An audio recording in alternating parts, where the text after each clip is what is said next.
everyone, welcome back to a new episode of How Logical. Today in this video, I'm going to show you how you can download your Truist application on your Android device. Keep watching the video till the end. To download your Truist application, firstly open your Play Store. In the search box, type in Truist and make a search.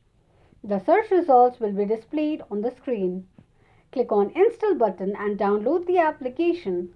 But if the application isn't available on Google Play in your region, open your APK Player application. Type in Truist and make a search.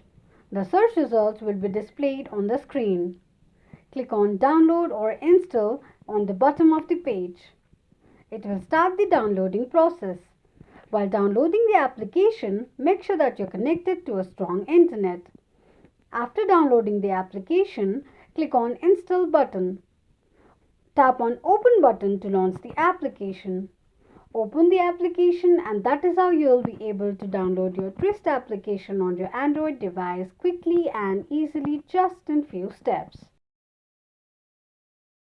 If you have any thoughts or queries, let us know in the comment section. Don't forget to subscribe to our channel. Also press the notification bell icon so that YouTube will notify you whenever we post a new video. Thank you so much for watching.